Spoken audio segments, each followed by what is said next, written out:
안녕하세요. 오디오 어린이입니다. 오늘은 다니엘 디포가 쓴 로빈슨 크루소 두 번째 시간 되겠습니다. 2장 야머스 정박지에서 폭풍을 만나다. 바다에 나간 지 엿새째 된 날 우리는 야머스 정박지 북해에 있는 항구로 중세시대부터 청어잡이들이 배들의 정박지로 유명했다. 올기니에 도착했다. 역풍이 분 데다 날씨도 차분했기 때문에 우리는 폭풍이 분 날 이후로 조금밖에 앞으로 나아가지 못했다. 역풍, 즉 남서풍이 계속 불어 우리는 이곳에 7, 8일 동안 머무르기로 했다. 그러는 동안 강을 거슬러 올라가려는 배들이 바람을 기다리는 곳으로 유명한 이 항구로 아주 많은 배들이 뉴캐슬에서 왔다. 그러나 우리는 이곳에서 오래 머무르지 말고 강을 거슬러 올라가야 했다.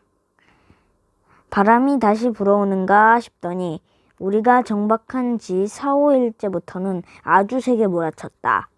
그러나 이 정박지는 제대로 된 시설을 갖춘 항구 못지않게 좋은 곳이었던 데다 우리 배가 정박도 잘 되어 있고 배를 정박시킨 용구도 튼튼했기 때문에 선원들은 별 걱정 없이 태평했다. 우리는 뱃사람답게 휴식과 유흥을 즐겼다. 그러나 8일째 되는 날 바람이 더욱 거세졌다. 우리는 배를 최대한 안전하게 세워두려고 중간 돛을 모두 내리고 배 구석구석을 단단히 조여맸다. 정오쯤 되자 정말로 높은 파도가 몰려오기 시작했다. 뱃머리가 물속에 잠기고 파도가 몇 차례 갑판을 넘쳤다. 한두 번은 다시 떨어져 나가는 것 같기도 했다. 그러자 선장은 커다란 예비 닷을 꺼내라고 명령했다. 이제 우리는 닷줄을 길게 들이운 채 앞에 2개의 닷을 내리고 정박해 있었다. 이때쯤에는 정말인지 무시무시한 폭풍이 몰아치고 있었다. 이제 선원들의 얼굴에도 두렵고 당황스러운 빛을 읽을 수 있었다. 배를 지키는 일이라면 물불을 가리지 않는 선장조차도 내 옆에 있는 선실을 드나들며 몇 차례나 이렇게 혼잣말을 했다. 주여, 자비를 베푸소서. 우리는 모두 죽을 거야. 모두 끝장이야. 이런 소동이 벌어지는 동안 나는 배 뒤쪽에 있는 선실에 멍하니 누워 있었다. 그때 어떤 기분이었는지는 설명하자니 참 막막하다. 나는 그렇게 무시무시하고 내팽개쳐버렸던 지난번 폭풍 때 했던 후회를 다시 떠올리지 않을 수도 있었다. 처음에 나는 죽음의 고비는 이미 넘겼고 이번은 지난 첫 번째 폭풍과는 전혀 다를 것이라고 생각했다. 하지만 선장이 내 옆으로 와서 방금 전에 했던 말 한 것처럼 우리 모두 죽을 거라고 하자 나는 겁에 질리고 말았다. 나는 선실에서 나와 밖을 둘러보았다. 눈앞에는 태어나서 처음 보는 무시무시한 광경이 펼쳐지고 있었다. 파도는 산만큼이나 높이 치솟아 3, 4분마다 한 번씩 우리를 덮치고는 산산이 부서졌다. 겨우 주변으로 눈을 돌려보았지만 온통 끔찍한 일들 뿐이었다. 우리 가까이에 서 있던 배 2척은 부러진 돛대가 배전 옆에 나뒹굴고 있었고 물속 깊이 잠겨 있었다. 우리 배의 선원들은 우리 배 앞 1km쯤 서 있던 배가 가라앉았다고 소리치고 있었다. 다른 배 2척은 온갖 노력에도 불구하고 정박지에서 쓸려나가 돛대도 쓰러진 채 바다로 떠내려갔다. 짐을 적게 실은 배들이 덜 흔들거리며 그나마 잘 버텼다. 하지만 그런 배들 가운데 2, 3척은 가로돛, 범선에서 활대를 돛대의 좌우 대칭이 되게 수평으로 걸어서 편직사각형의 돛만 펼친 채 우리 배를 스치며 떠내려갔다. 저녁이 가까워오자 항해사와 갑판장이 선장에게 앞 돛대를 잘라내자고 했다. 하지만 선장은 달가워하지 않았다. 그러나 갑판장이 안 그러면 배가 가라앉을 거라고 우기자 선장도 할 수 없이 동의했다. 앞 돛대를 잘라내고 보니 주돛대가 헐거워져 배가 심하게 흔들렸다. 그래서 할 수 없이 주도 때도 잘라내야 했다. 가판이 휑해 보였다. 이 난리통에 내가 어떤 꼴이었을지는 누구나 쉽게 짐작할 수 있을 것이다. 나는 배라고는 처음 타보는 풋내기에다 지난번에 별로 대단치도 않은 바람에 혼비백산했던 사람이 아니던가. 하지만 그 당시에 했던 생각을 지금 돌이켜보면 나는 죽음보다는 과거에 저지른 잘못들과 그 잘못들을 뉘우친 뒤 다시 약삭빠르게 애초의 결심으로 되돌아간 것 때문에 10배는 더 두려웠던 것 같다. 폭풍에 대한 두려움과 더하여 바로 이런 점들 때문에 나는 말로 어떻게 표현할 수 없는 상태에 빠져들었던 것이다. 하지만 가장 나쁜 상황이 아직 나를 기다리고 있었다. 폭풍이 어찌나 계속 사납게 몰아치던지 선원들조차도 이보다 심한 폭풍을 본 적이 없다고 인정할 정도였다. 우리 배는 튼튼했지만 물속 깊이 잠긴 채 파도에 이리저리 출렁거렸다. 선원들은 이따금 배가 침몰한다고 소리쳤다. 나는 다른 사람에게 물어보기 전까지는 침몰이라는 말이 무슨 뜻인지도 몰랐다. 어찌 보면 그게 차라리 다행이었다. 하지만 폭풍이 어찌나 거셌던지 선장과 갑판장과 똑똑한 몇몇 선원들은 배가 바닷속으로 가라앉을 것 같은 순간마다 기도를 했다.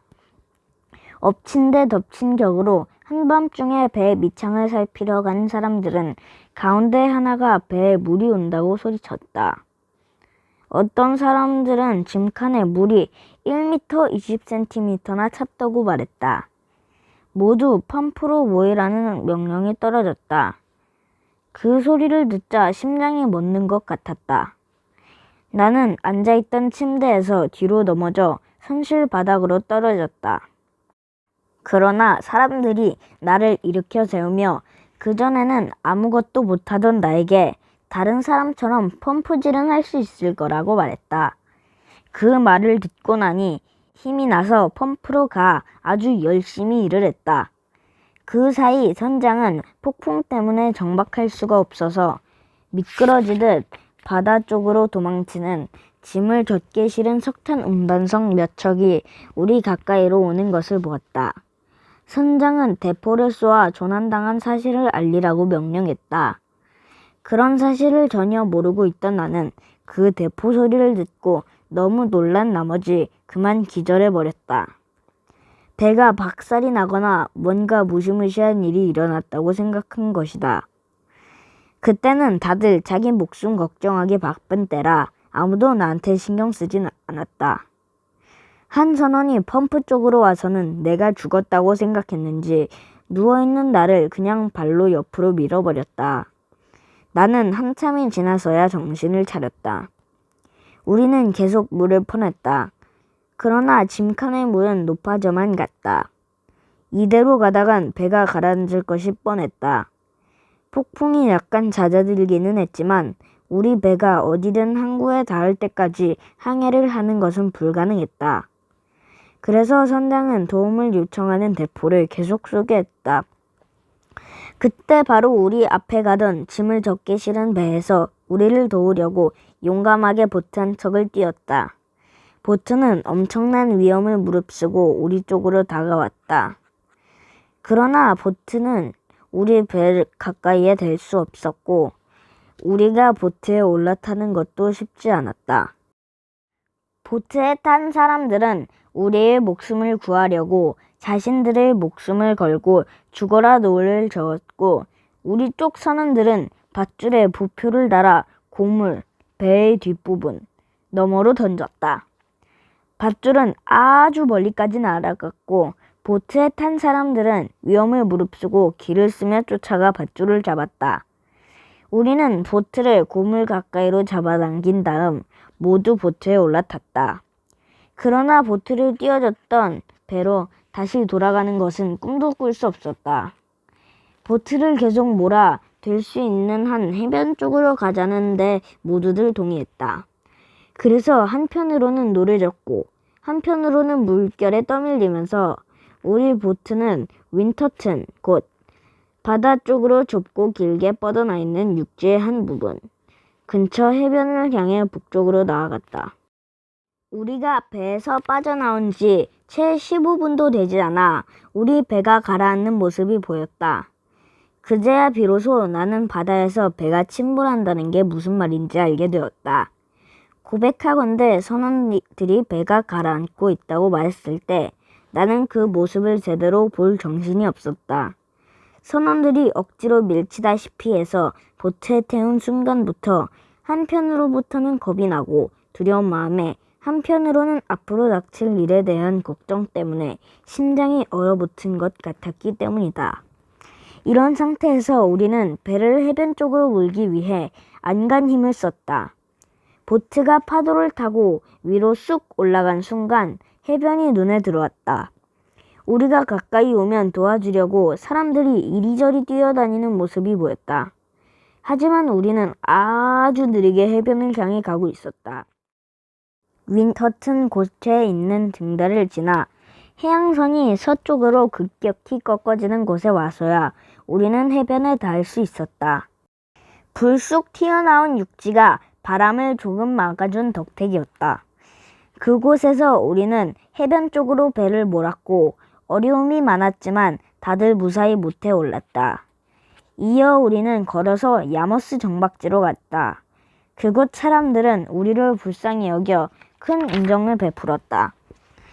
야머스 시장은 우리에게 좋은 숙소를 내주었고 상인들과 선주들은 런던으로 가거나 헐로 돌아갈 때 마음 내키는 대로 쓰라며 돈을 넉넉히 쥐어주었다. 그때 만약 나한테 헐로 가서 집으로 돌아갈 정도의 분별력이 있었다면 나는 행복해졌을 것이다. 그리고 아버지는 성경에 나온 이야기처럼 나를 위해 살찐 송아지를 잡았을 것이다. 아들이 탄 배가 야머스 정박지에서 표류했다는 소식을 들은 뒤 내가 물에 빠져 죽지는 않았다는 것을 아버지가 확인하기까지는 상당한 시간이 걸렸으니 말이다. 그러나 나의 불행한 운명은 그 누구도 거부할 수 없을 정도로 집요하게 나를 다른 방향으로 부추겼다. 나의 이성과 보다 안정된 판단력이 집으로 돌아가라고 몇 번이나 큰 소리로 외쳤지만 나한테는 그 말을 따를 힘이 없었다. 이걸 어떻게 설명해야 할지 모르겠다. 파멸이 바로 코앞에 있고 두 눈을 빤히 뜬 채 그 파멸을 향해 줄다름질하고 있음에도 불구하고 우리 자신을 스스로 파멸시키도록 재촉하는 이런 충동을 신의 비밀스러운 계시라고 우길 생각은 없다. 하지만 분명한 것은 신의 계시 같은 그런 피할 수 없는 힘이 아니고서는 나를 그렇게 움직이도록 만드는 것은 불가능했으리라는 점이다. 내 마음속 가장 깊은 곳에 자리 잡은 생각에서 나오는 차분한 논리와 설득을 거스르고 첫 번째 폭풍 때 만났던 눈에 보이는 교훈들을 무시하면서까지 말이다. 전에 내가 흔들리지 않도록 도와주었던 선장의 아들인 내 친구는 이제 나보다 더 풀이 죽어 있었다. 그 친구와 이야기를 나누게 된 것은 야머스 정박지에 도착한 지 2, 3일이 지난 뒤였다. 우리는 마을에 있는 몇 개의 숙소에 여기저기 흩어져 있었다. 그 친구와 다시 만났을 때 그는 말투도 달라져 있었고 아주 우월해 보였다. 그는 고개를 설레설레 저으며 내게 어떻게 지냈는지 물었다. 그리고 자기 아버지에게 나를 소개하면서 내가 멀리 바다에 건너가 보고 싶어서 재미삼아 이 여행에 끼어들게 된 것이라고 말했다. 친구의 아버지는 나를 보면서 아주 심각하고 걱정스러운 목소리로 말했다. 젊은이, 자네는 2번 다시 바다에 나가지 말게.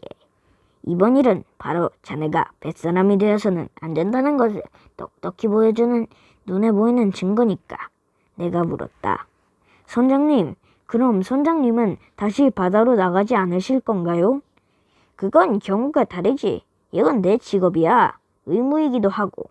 하지만 자네는 이 항해를 재미삼아 했으니 만약 자네가 계속 고집을 부린다면 자네한테 어떤 일이 닥칠지 하늘이 맛보기를 보여준 셈이야. 어쩌면 우리한테 닥친 이 모든 일이 자네 때문인지도 모르네. 다시스로 가는 배를 탄 요나. 구약 성경 중 요나서에 나오는 이스라엘의 예언자로 다시스로 가는 배를 타고 가다 하나님의 명령을 어긴 죄로 폭풍을 만났고 선원들은 배를 구하려고 그를 바다에 던졌다. 저런 말이지. 그나저나 자네가 하는 일이 뭐고 도대체 무엇 때문에 바다로 나왔는가? 나는 내 사연을 이야기했다. 내 얘기가 끝나자 선장은 화를 버럭 냈다. 이런 불행한 녀석이 내 배에 탔는데 난 도대체 뭘 했단 말인가? 수천 파운드를 준다 해도 2번 다시 자네랑 같은 배에 발을 들여놓진 않겠네. 사실 선장의 이 말은 항해가 실패한 데 따른 자책감이 삐딱하게 드러난 것이고 도가 지나친 말이었다.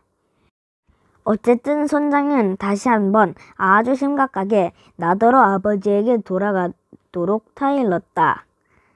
그리고 하나님이 나를 파멸로 이끄도록 유혹하지 말라고 하면서 하늘의 손이 나를 혼내주는 것을 보게 될 것이라고 말했다.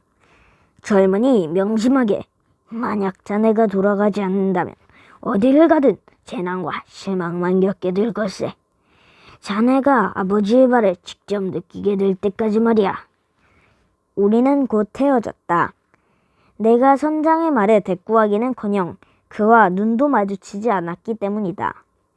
그가 어디로 갔는지 모르겠다. 나는 주머니에 돈이 약간 있었기 때문에 육로로 런던에 가기로 했다. 런던으로 가는 길 내내 그리고 런던에 도착해서도 나는 어떤 인생을 살아야 할지 아니면 집으로 갈지 바다로 갈지 많은 고민을 했다. 집으로 가는 것이 최선이었는지 모르겠지만 수치심 때문에 그렇게 할 수가 없었다. 이웃들이 나를 얼마나 비웃을 것인가. 부모님뿐만 아니라 다른 사람들을 무슨 낯으로 볼 것인가 하는 생각이 우선 떠올랐다. 내가 자주 느끼게 한 것까지는 이런 경우에 마땅히 따라야 할 이성에 비해 인간의 특히 젊은이들의 마음씨는 몹시 부조리하고 비합리적이라는 것이다. 사람들은 죄 짓는 것을 부끄러워하지 않으면서 뉘우치는 것을 부끄러워한다. 바보라는 소리를 들어야 마땅한 행동은 부끄러워하지 않으면서 현명한 사람이라는 소리를 들을 수 있는 반성은 부끄러워한다. 어쨌든 나는 지금 상황에서 어떤 계획을 세워야 할지 어떻게 인생을 설계해야 할지 한동안 마음을 정할 수 없었다. 집으로 돌아가는 것은 계속 마뜩치 않았다. 잠시 한 발 물러서자 조난에 대한 기억도 점차 씻겨 나갔다. 그와 더불어 아주 조금이나마 남아있던 집으로 돌아가고 싶은 마음도 함께 사라져버렸다. 그래서 결국 나는 집으로 돌아갈 생각을 접고 새로운 항해를 찾아 나섰다. 애초에 나를 아버지 집에서 도망치게 만든 사악한 힘, 내 스스로 돈을 벌어보겠다는 무모하고 어설픈 생각에 쉬이 빠져들게 했던 힘, 아버지의 온갖 충고와 부탁, 심지어 명령에까지 귀를 막게 만들 만큼 강력하게 자만심을 심어주었던 힘, 바로 그 힘이 정체가 무엇이든 간에 이제 가장 불행한 모험을 내게 안겨주었다. 나는 아프리카 해안으로 가는 배에 올라탄 것이다.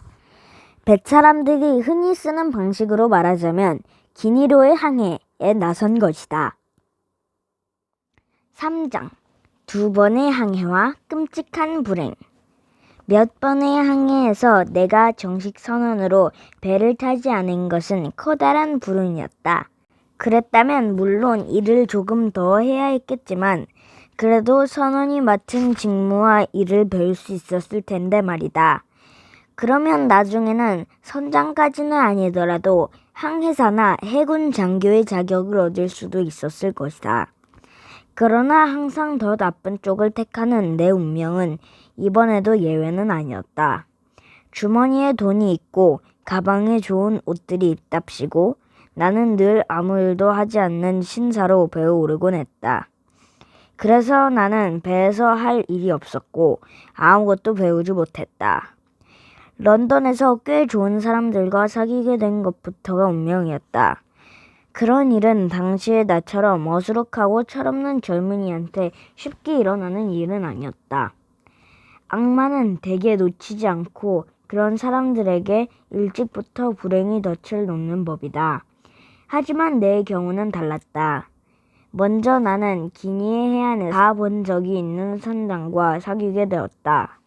그 선장은 기니에서 큰 성공을 거두었으며 다시 기니로 갈 계획이었다. 선장은 내 얘기를 관심을 가지고 들어주었으며 내 얘기에 별다른 불쾌감을 나타내지도 않았다. 내가 세상을 보고 싶다는 말을 하자 선장은 자기와 함께 항해를 떠나면 공짜로 배를 태워주겠다고 했다. 자기와 함께 식사를 하고 벗이 되어주면 된다는 것이었다.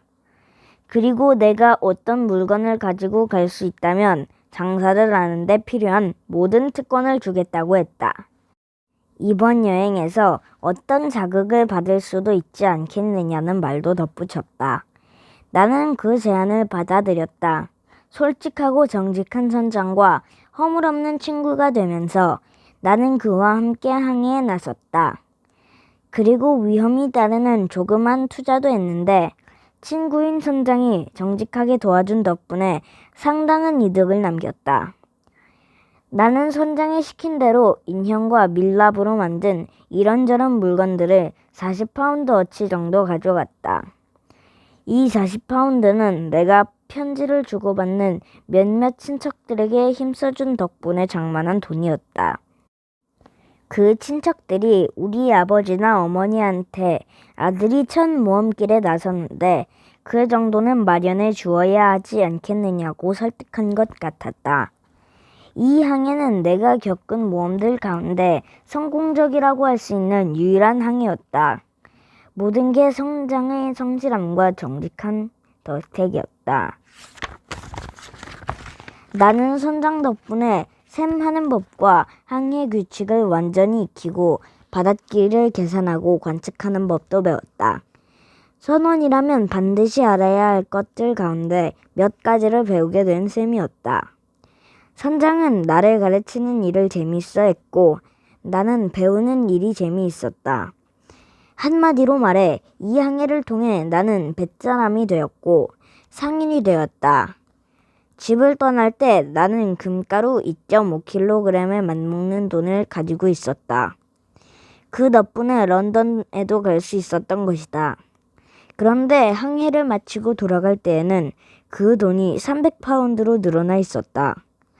그리고 이 돈 때문에 결국 나를 완전한 파멸로 모아넣었을 야심찬 생각들을 키우게 되었다.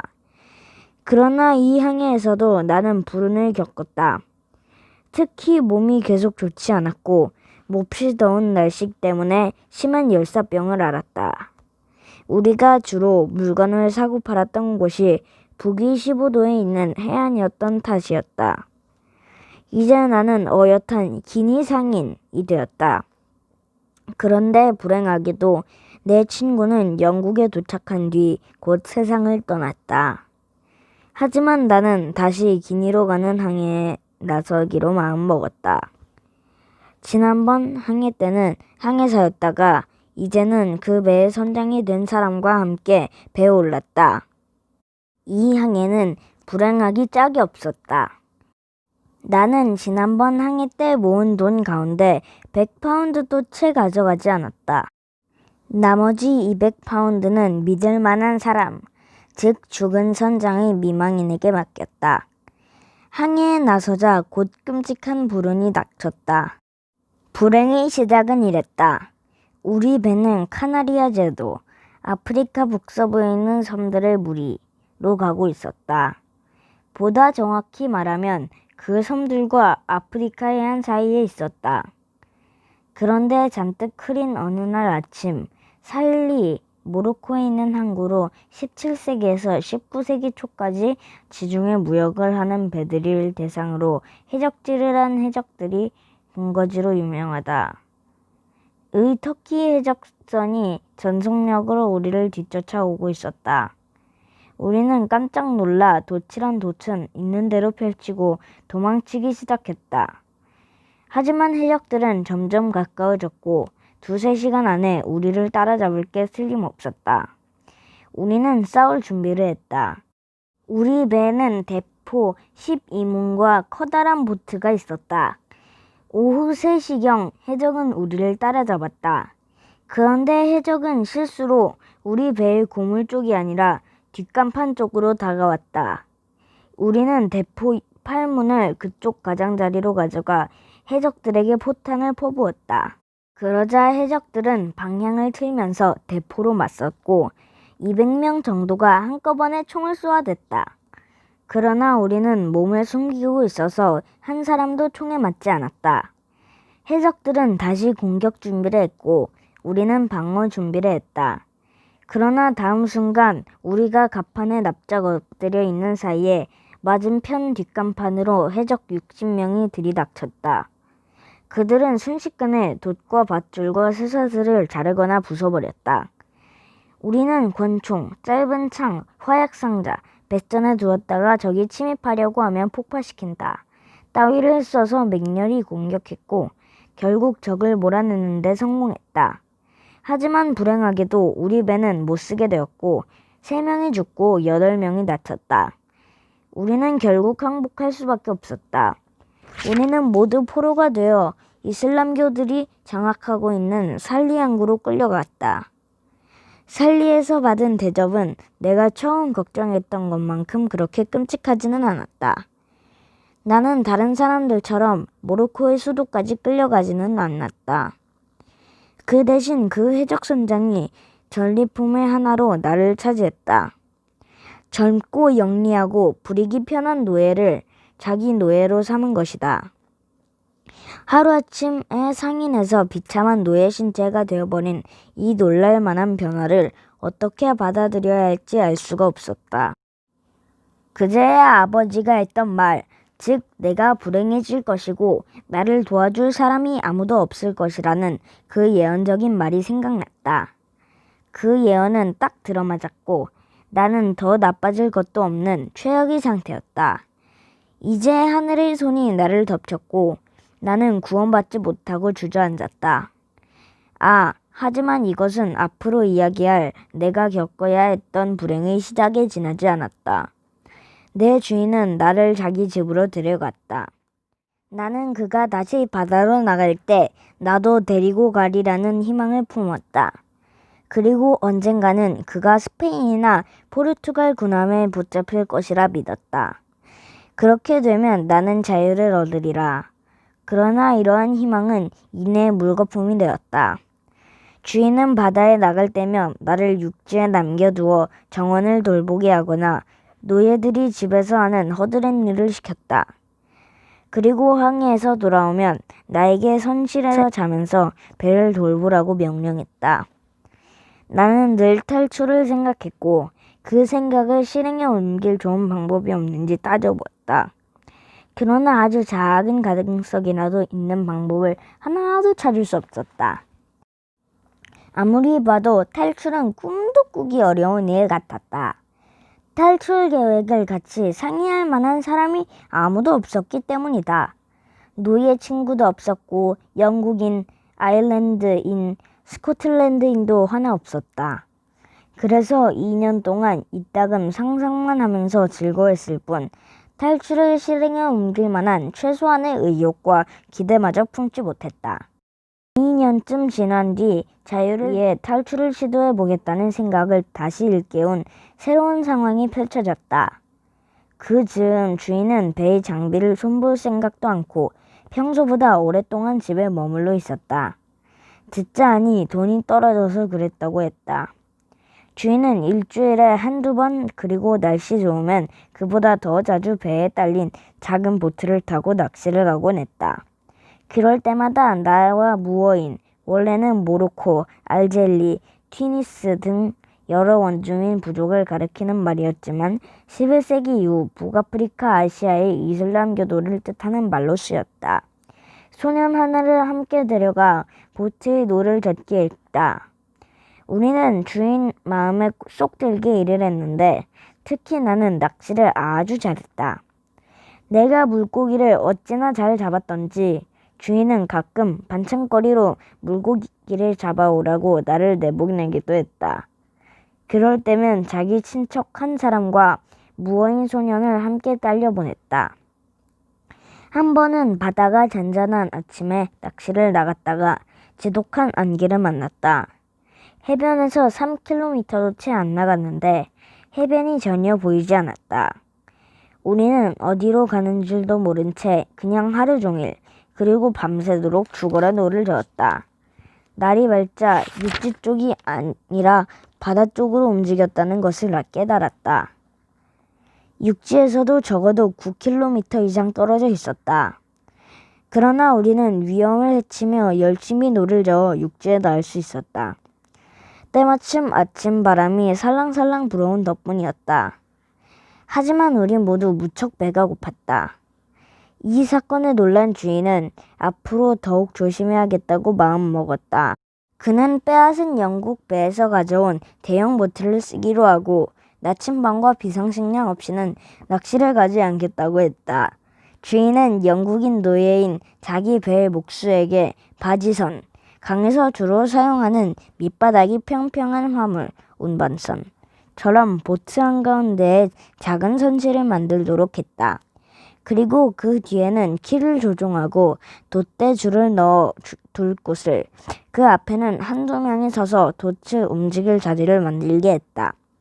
이 보트의 돛은 삼각형 모양으로 생긴 큰 돛으로 활대, 돛 위에 가로된 나무가 선실 위로 움직였다. 아주 아늑하고 나지막한 이 선실은 주인이 노예 한두 명과 함께 누울 정도의 자리가 있었다. 음식을 먹을 수 있는 탁자, 술, 병, 빵, 쌀, 커피 등을 넣는 찬장도 있었다.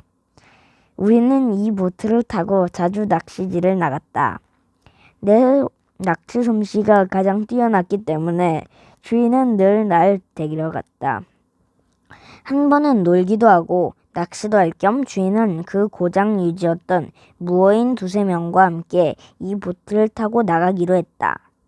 주인은 그들을 위해 엄청 신경을 썼다.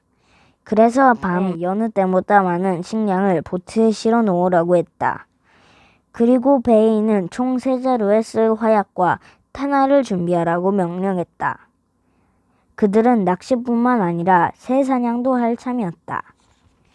나는 주인이 시키는 대로 모든 준비를 했다. 배를 깨끗이 청소하고 깃발과 돛대에 쓸 짧은 밧줄들을 꺼내놓고 손님을 맞을 채비를 마쳤다. 하지만 다음 날 아침 주인이 혼자 배에 오르더니 손님들한테 갑자기 일이 생겨서 낚시를 미뤘다고 했다. 그러면서 나에게 여느 때처럼 자기 친척과 무어인 소년을 데리고 바다로 나가 물고기를 좀 잡아오라고 했다. 그 물고기로 자기의 친구들이 저녁 식사를 할 참이니 고기가 어느 정도 잡히면 곧바로 집으로 가져오라는 말도 덧붙였다. 낚시 준비가 이미 다 되어 있었다. 그 순간 예전에 품었던 탈출 생각이 머릿속에 번쩍 떠올랐다. 내 마음대로 쓸 수 있는 작은 배가 생긴 것이 아닌가. 주인이 자리를 뜨자 나는 낚시가 아니라 항해 준비를 했다. 어디로 배를 몰아야 할지 생각해 보지도 않았고 알지도 못했지만 어디든 상관없었다. 이곳을 벗어날 수만 있다면 말이다. 나는 먼저 주인의 친척이 항해에 필요한 식량을 구해오도록 꾀를 부렸다. 주인이 먹을 음식에는 손에 대면 안 되는 그럴싸한 구실을 붙여서 말이다. 그는 내 말에 맞장구를 치고는 딱딱하게 구운 비스킷 한 바구니와 깨끗한 물이 담긴 항아리 3개를 배에 실었다. 나는 주인이 술 상자를 어디에 두었는지 알고 있었다. 생김새로 보아 그 술은 영국 배에서 가져온 것이 틀림없었다. 나는 주인의 친척이 식량을 가지러 간 사이 그 술병들을 배로 옮겨 싣고는 원래부터 주인이 마시려고 배에 둔 것처럼 했다. 나는 또 무게가 20kg쯤 되는 큼지막한 밀랍 덩어리, 새끼줄 한 타에, 손도끼, 톱, 망치 등을 배에 실었다. 모두 항해에 꼭 필요한 물건들이었다. 특히 밀랍은 초를 만들 때 쓸 수 있었다. 나는 또 다른 속임수도 하나 썼는데 주인의 친척은 이번에도 순진하게 속아 넘어갔다. 그 친척의 이름은 이스마일이라는데 사람들은 보통 멀리라고 부르곤 했다. 그래서 나도 그렇게 불렀다. 멀리, 배의 주인님, 총이 있는데 화약하고 탄화를 좀 갖다 주시겠어요? 그럼 알카미, 영국의 마도 요새와 비슷한 새를 잡을 수도 있을 거예요. 배의 무기 창고 안에 있습니다. 그럼 내가 가져오지. 그는 곧 화약이 700g쯤 든 큼직한 가죽 주머니와 탄날이 2-3kg 정도 들어있는 주머니를 가져와 배에 실었다. 그 사이 나는 선실에서 주인이 쓰던 화약을 찾아냈다. 나는 술 상자에서 술이 거의 들어있지 않은 커다란 술병 하나를 꺼내 술을 다른 병에 붓고는 그 속에 화약을 가득 채웠다. 필요한 것이 모두 갖추어지자 우리는 고기를 잡으러 항구를 떠났다. 항구 입구, 막로, 적이나 주위를 동정을 살피기 위해 높이 지은 다락집에 있는 사람들은 우리가 누구인지 잘 알기 때문에 신경도 쓰지 않았다. 항구에서 1km쯤 나와서 우리는 돛을 내리고 낚시질을 시작했다. 바람은 북북 동쪽에서 불어왔다.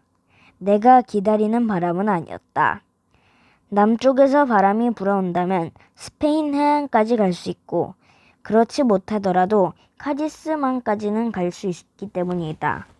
하지만 나는 바람이 어느 쪽으로 불든 상관없이 일단 이 끔찍한 곳에서 탈출한 뒤 나머지는 운명에게 맡겨볼 생각이었다. 얼마 동안 낚시를 했지만 우리는 물고기를 전혀 잡지 못했다.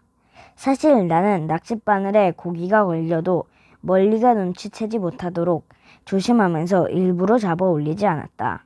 여기서는 안 되겠어요. 이러다가는 주인 어른한테 드릴 것도 없겠는데요. 더 멀리 나가야 할 것 같습니다.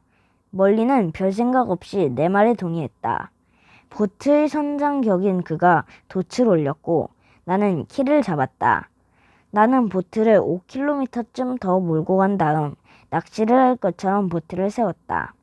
나는 함께 간 무어인 소년에게 키를 넘기고 멀리가 있는 쪽으로 걸어갔다. 그러고는 그의 뒤에 있는 뭔가를 짚는 척하면서 몸을 숙인 뒤 순식간에 팔로 그의 허리를 휘어잡았다. 나는 그를 바닷속으로 냅다 던져버렸다. 그는 헤엄을 쳐 코르크 마개처럼 곧바로 물 위로 떠오르더니 건져달라며 소리치고 애원했다. 그러면서 나를 따라 세상 어디라도 가겠다고 했다. 마침 바람도 거의 불지 않는 데다가 멀리가 있는 힘을 다해 헤엄쳐 나왔기 때문에 금방이라도 보트를 따라잡을 것 같았다. 나는 선실로 들어가 옆 총 한 자루를 꺼냈다. 그러고는 멀리에게 겨누면서 말했다. 난 당신을 해친 마음이 없소. 얌전하게 굴면 앞으로도 해치지 않을 거요. 당신은 육지로 돌아갈 수 있을 만큼 헤엄을 잘 치니 힘껏 헤엄쳐서 해변으로 가시오. 마침 바다도 잔잔해요.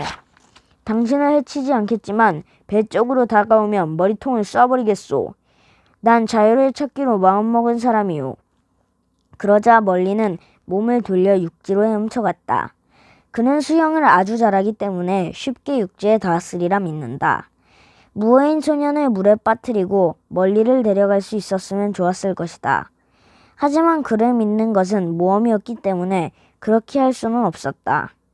그가 사라지자 나는 소년에게로 몸을 돌렸다. 소년의 이름은 슈리였다. 슈리, 나한테 충성을 바친다면 너를 훌륭한 사람으로 만들어주겠다. 그러나 내 얼굴을 쓰다듬으며 나에게 충성하겠다고 맹세하지 않는다면, 즉 마호메트와 내 아버지의 수염에 걸고 맹세하지 않는다면 너 또한 바다로 내던질 수밖에 없다. 그 소년은 내 얼굴을 빤히 쳐다보면서 미소를 짓고는 내가 믿지 않을 수 없을 정도로 아주 순진한 표정으로 말했다. 그는 나에게 충성을 다하겠으며 세상 어디든 따라가겠다고 맹세했다.